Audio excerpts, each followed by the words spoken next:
ഉക്രൈൻ്റെ വിമാനങ്ങൾ റഷ്യ തകർത്തു. പക്ഷേ ഇത് കണ്ടപ്പോൾ ഇന്ത്യക്കാണ് ചിരിയും സന്തോഷവും. അതെന്താണ് കാരണം? അതിന് കാരണമുണ്ട്. നമ്മൾ റഫേൽ യുദ്ധവിമാനങ്ങളില്ലേ, അത് വാങ്ങാനുണ്ടായ സാഹചര്യം എന്താണെന്നറിയാമോ? അതായത് അമേരിക്ക പാകിസ്ഥാന് F-16 യുദ്ധവിമാനങ്ങൾ കൊടുത്തു. ഈ F-16 എന്ന് പറഞ്ഞാൽ ആ സമയത്ത് ഒരു ടോപ്പായിരുന്നു, യുദ്ധവിമാനങ്ങളുടെ ഇടയിൽ ടോപ്പ് ബ്രാൻഡായിരുന്നു. അത് ഈ അഫ്ഗാനിസ്ഥാനിൽ അമേരിക്ക നടത്തിയ സൈനിക നടപടികൾക്ക് പാകിസ്ഥാൻ്റെ പിന്തുണ കിട്ടാനും കൂടി ലക്ഷ്യമിട്ടാണ് ഈ F-16 യുദ്ധവിമാനങ്ങൾ കൊടുത്തത്. അപ്പോൾ അത് കൊടുക്കുമ്പോൾ എൻഡ് യൂസിങ് മോണിറ്ററിങ് എന്ന് പറയുന്ന ഒരു കരാറുണ്ടായിരുന്നു. അതായത് കൊടുത്തത് അവർ ഈ വിമാനങ്ങൾ ഒരിക്കലും ഒരു രണ്ട് രാജ്യങ്ങൾ തമ്മിലുള്ള യുദ്ധങ്ങൾക്ക് ഉപയോഗിക്കാൻ പാടില്ല. മറ്റേ CID മൂസയിൽ മറ്റേ തോക്ക് കൊടുക്കും പക്ഷെ വെടിവെക്കാൻ പാടില്ല എന്ന് പറഞ്ഞ പോലെയാണ് ഈ വിമാനങ്ങൾ കൊടുത്തത്. ഇത് രണ്ട് രാജ്യങ്ങൾ തമ്മിലുള്ള യുദ്ധത്തിന് ഉപയോഗിക്കാൻ പാടില്ല, പകരം ഇത് ഭീകരവാദ പ്രവർത്തനങ്ങൾ ചെറുക്കുന്നതിന് ഉപയോഗിക്കാം, പിന്നെ രാജ്യത്തേക്ക് നുഴഞ്ഞുകയറ്റം, അതായത് അഫ്ഗാനിസ്ഥാനിൽ നിന്ന് നുഴഞ്ഞുകയറ്റം ഉണ്ടായാൽ അതിനെ ചെറുക്കുന്നതിന് വേണ്ടി ഉപയോഗിക്കാം. അങ്ങനെ 75 വിമാനങ്ങളാണ് അമേരിക്ക പാകിസ്ഥാന് കൊടുത്തത്. അപ്പോൾ ഇത് ഇന്ത്യക്കൊരു ഭീഷണിയായിരുന്നു. കാര്യം പാകിസ്ഥാൻ്റെ കയ്യിലാണല്ലോ ഇത് കിട്ടിയിരിക്കുന്നത്. അപ്പോൾ അവർക്ക് ഇങ്ങനെ കരാറൊക്കെ ഉണ്ടെങ്കിലും അവരത് ഉപയോഗിക്കും, ഇന്ത്യക്കെതിരെ ഉപയോഗിക്കും എന്നുള്ളൊരു ആശങ്ക ഇന്ത്യക്കുണ്ടായിരുന്നു. അത് പിന്നീട് അത് വാസ്തവമാണെന്ന് തെളിയിക്കുകയും ചെയ്തിട്ടുണ്ട്.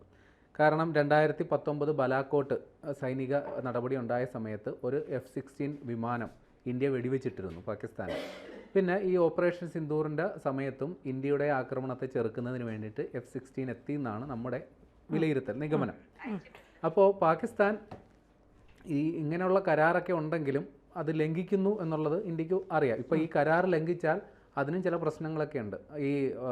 ഈ വിമാനങ്ങളുടെ മെയിൻ്റനൻസ്, അതിൻ്റെ ടെക്നിക്കൽ ക്യാപ്പബിലിറ്റി ഉറപ്പുവരുത്തുക എല്ലാം അമേരിക്കയുടെ ഉത്തരവാദിത്തമാണ്. ഈ കരാർ ലംഘനം ഉണ്ടായാൽ ഇതൊന്നും ചെയ്യില്ല. അതായത് അതിൻ്റെ എന്തെങ്കിലും പ്രശ്നമുണ്ടെങ്കിൽ അത് പരിഹരിക്കാൻ പറ്റില്ല, അതിൻ്റെ എന്തെങ്കിലും സ്പെയർ പാർട്സ് വേണമെങ്കിൽ അത് കിട്ടില്ല ഈ കരാർ ലംഘനം ഉണ്ടായാൽ. പക്ഷേ അതൊക്കെ മറികടന്നുകൊണ്ടാണ് ഈ പാകിസ്ഥാൻ ഈ സാധനം ഇന്ത്യക്കെതിരെ ഉപയോഗിച്ചുകൊണ്ടിരിക്കുന്നത്.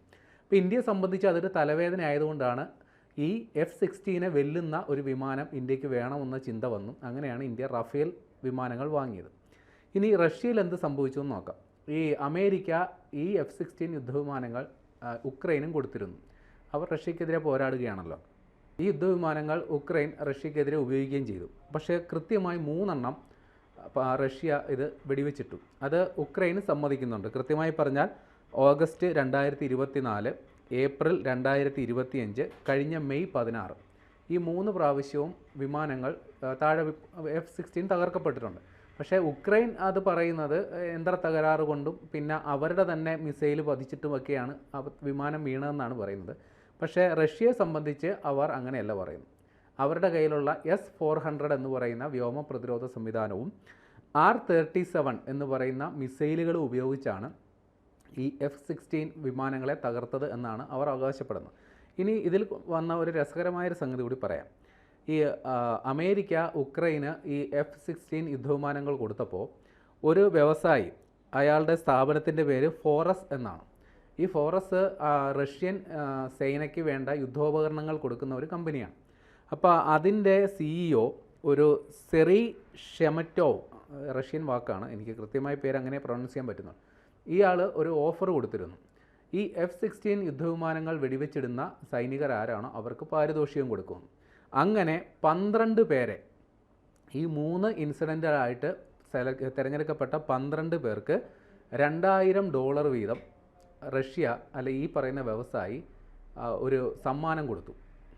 അപ്പോൾ ഈ സംഭവമാണ് ഇപ്പോൾ വാർത്താമാധ്യമങ്ങൾ റിപ്പോർട്ട് ചെയ്തത്. അതായത് റഷ്യയിലെ 12 പട്ടാളക്കാർക്ക് ഇത്ര വലിയൊരു സമ്മാനം കിട്ടി, ഒരു പ്രോത്സാഹനം എന്ന നിലയിൽ.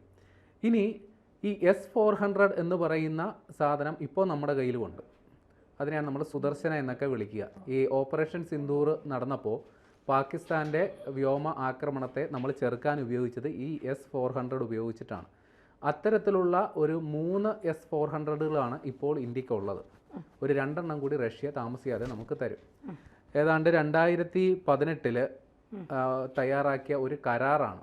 35,000 കോടിയാണ് മൊത്തം തുക. ഈ S-400ൻ്റെ പ്രത്യേകത, ഈ 400 എന്നുള്ളത് അതിൻ്റെ റേഞ്ചാണ് കാണിക്കുന്നത്. 400 കിലോമീറ്ററിനുള്ളിൽ വരുന്ന ആകാശത്തൂടി പറക്കുന്ന എന്തിനേയും അതിന് വീഴ്ത്താൻ പറ്റും. 4 തരം മിസൈലുകളാണ് അതിന് ഉപയോഗിക്കുക. ഇതിനെ പറയുന്നു ഈ 400 കിലോമീറ്റർ റേഞ്ചിൽ അതിന് ഏതെങ്കിലും ഒരു സംഗതിയെ പ്രതിരോധിക്കാൻ സാധിക്കുമെങ്കിലും ഇത് എന്തെങ്കിലും ഒരു സംഗതി നമ്മുടെ ആകാശത്തേക്ക് പ്രവേശിക്കുന്നു എന്നുള്ളത് 600 കിലോമീറ്ററിനുള്ളിൽ വെച്ചും ഇതിനെ കണ്ടെത്താൻ സാധിക്കും. അപ്പോൾ ഇത്തരത്തിൽ ഒരു S-400 ഇന്ത്യയുടെ കയ്യിലുള്ളത് കൊണ്ട് ഇനി പാകിസ്ഥാൻ്റെ കയ്യിൽ ആ F-16 യുദ്ധവിമാനം ഇരിക്കുന്നതിനെ നമുക്ക് ഭയപ്പെടേണ്ട കാര്യമില്ല, ആശങ്ക വേണ്ട. അവരുടെ കയ്യിൽ 75 വിമാനങ്ങളുണ്ടെങ്കിൽ അത് അവിടെ ഇരിക്കത്തേ ഉള്ളൂ. അതിങ്ങോട്ട് പറന്നു കഴിഞ്ഞാൽ അതിനെ വീഴ്ത്താനുള്ള സംഗതി നമ്മുടെ കയ്യിലുണ്ട്. ഈ S-400-നെയൊക്കെ നമുക്ക് വിശ്വസിക്കാൻ കഴിയുമോ? ഉറപ്പായിട്ടും. കാര്യം അതിൻ്റെ വിശ്വാസ്യത നമുക്ക് മാത്രമല്ല അതിൻ്റെ നിർമ്മാതാക്കളായ റഷ്യയ്ക്കും ബോധ്യപ്പെട്ടു. കാര്യം അവർ പോലും കരുതിയില്ല ഇത്ര ഹിറ്റാകുമെന്ന്. അതുകൊണ്ടാണ് ഇപ്പോൾ ഇന്ത്യയുമായിട്ട് സംഘടിച്ച് വാടാ നമുക്ക് അതിൻ്റെ അടുത്ത വെർഷൻ ഉണ്ടാക്കാം എന്ന് പറഞ്ഞ് S-500-നെ കുറിച്ച് ചിന്തിക്കുന്നത്, കുറച്ചുകൂടി അഡ്വാൻസ്ഡ് ആയിട്ടുള്ള സംഗതി. അപ്പോൾ റഷ്യയ്ക്ക് ഇക്കാര്യത്തിൽ പൂർണ്ണ ഉറപ്പ് വന്നു. കാര്യം അവരവിടെ പരീക്ഷിച്ചു, വിജയമായി. ഇന്ത്യയിൽ ഇവിടെയും പരീക്ഷിച്ചു, അത് വിജയമായി. അപ്പോൾ നേരത്തെ പറഞ്ഞല്ലോ, ഇന്ത്യ ഫലപ്രദമായി ഏതാണ്ട് 400ഓളം ഡ്രോണുകളും അതേപോലെ പാകിസ്ഥാൻ്റെ നിരവധിയായ യുദ്ധവിമാനങ്ങളെയും പ്രതിരോധിക്കാൻ സാധിച്ചു എന്നുള്ളത്. അതിൻ്റെ എല്ലാം ക്രെഡിറ്റ് കിട്ടിയിരിക്കുന്ന സംഗതി ഈ S-400 എന്ന് പറയുന്ന ഈ വ്യോമ പ്രതിരോധ സംവിധാനമാണ്. അത് 3 തന്ത്രപ്രധാന കേന്ദ്രങ്ങളിലാണ് ഇന്ത്യ വിന്യസിച്ചിരിക്കുന്നത്. താമസിയാതെ ഒരു 2 യൂണിറ്റ് കൂടി ഈ വർഷം അവസാനത്തോടു കൂടി 2 യൂണിറ്റ് കൂടി നമുക്ക് ലഭ്യമാകും എന്നാണ് പറഞ്ഞത്. ഈ സംഗതി ഈ S-400 എന്ന് പറയുന്ന ആ ഒരു സംവിധാനം റഷ്യയിൽ നിന്ന് വാങ്ങുന്നത് ഒരുപാട് കടമ്പകൾക്ക് ശേഷമാണ്. പ്രധാനമായും അമേരിക്ക ഇതിനെ കർശനമായി വിലക്കിയിരുന്നു. റഷ്യയുമായി ഇത്രയും വലിയൊരു പ്രതിരോധ കരാർ ഉണ്ടാക്കുന്നത് അമേരിക്കയ്ക്ക് ഒട്ടും താല്പര്യമുണ്ടായില്ല. ഇന്ത്യക്കെതിരെ ഉപരോധമടക്കമുള്ള കാര്യങ്ങൾ പ്രഖ്യാപിക്കുമെന്ന് അമേരിക്ക നിലപാടെടുത്തിരുന്നു. പക്ഷേ ആ വെല്ലുവിളിയും മറികടന്നാണ് ഇന്ത്യ ഒരു കൃത്യമായൊരു നിലപാടെടുത്ത് ഈ ഒരു സംവിധാനം. കാര്യം ഇന്ത്യ മുൻകൂട്ടി കണ്ടിരുന്നു അമേരിക്ക പാകിസ്ഥാനിൽ നിന്ന് വരുന്ന വെല്ലുവിളി ഇനി ഒരിക്കലും കരമാർഗമായിരിക്കില്ല, ആകാശമാർഗമായിരിക്കും എന്ന് കൃത്യമായി മനസ്സിലാക്കി നേരത്തെ തന്നെ നമുക്ക് ഈ സംവിധാനം ഒരുക്കാൻ സാധിച്ചു. അതുകൊണ്ടാണ് ഈ ഓപ്പറേഷൻ സിന്ദൂറിൽ നമുക്ക് കൃത്യമായ മേൽക്കൈ നേടാൻ സാധിച്ചത്.